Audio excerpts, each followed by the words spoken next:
امتحان اللہ نے لیا, نتیجہ رضی اللہ آیا. تو میں کھل کے کہوں, جہاں استاد رسول اللہ, شاگرد حزب اللہ, مدرسہ بیت اللہ, نصاب کتاب اللہ, امتحان لینے والا خود اللہ, نتیجہ آیا رضی اللہ, ماننے والا رحمت اللہ, نہ ماننے والا لعنت اللہ. کھلی کھلی بات ہے. تو یہ مدرسہ وہاں سے چلا.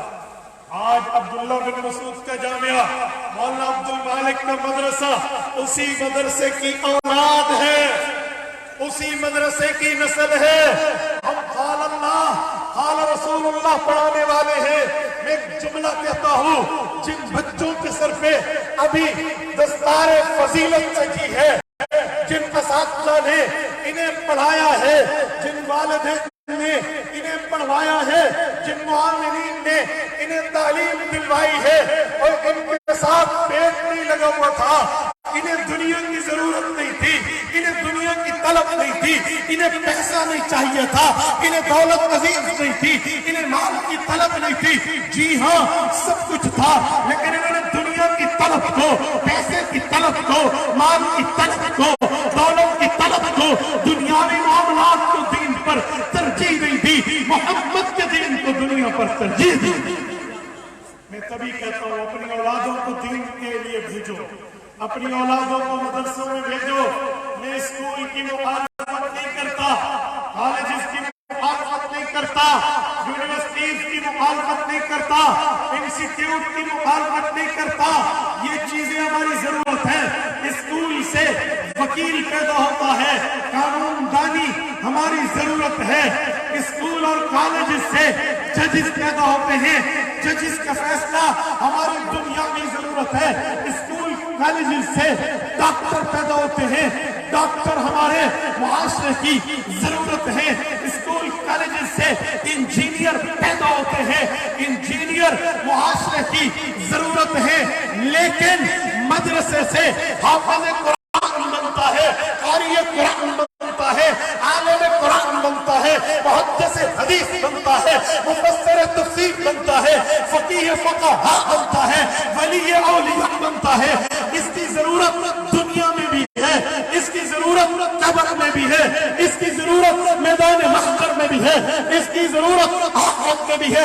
حتیٰ کہ جنت الفردوس میں جانے کے بعد امام سیوطی نے البدور السافرہ فی امور الاخرہ میں لکھا ہے, جنتیوں کو دینی مسئلہ پوچھنے کی ضرورت آئے گی, دینی معلومات کے لیے مسئلے کی ضرورت آئے گی. رب کریم فرمائیں گے, لوگوں امت محمدیہ کے علماء ہیں, فقہا ہیں, اتقیاء ہیں, اصفیاء ہیں, فقہا علماء ہیں, جاؤ ان سے اپنے مسئلے کا حل کر دو.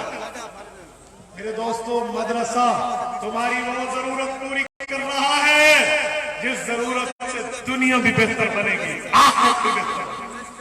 اور سنیں, دنیاوی تعلیم کا فائدہ تب تک ہے, اسکول کالجز کی تعلیم کا فائدہ تب تک ہے جب تک آنکھیں پھڑک رہی, دل دھڑک رہا, نبضیں چل رہی, سانسیں جاری ہیں, دنیاوی تعلیم کا فائدہ.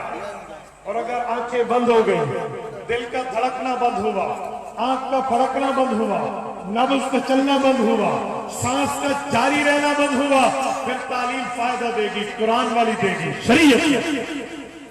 پھر اس کے لیے قرآن و سنت کی تعلیم کے لیے آپ کو آنا پڑے. تو جب ہمارا یقین ہے کہ ہم نے دنیا سے چلے جانا ہے, تو پھر کیوں نہ ہم اپنی اولاد کو اسکول کالجز کے ساتھ ساتھ مدرسہ اور دین بھی پڑھائیں گے نا انشاءاللہ.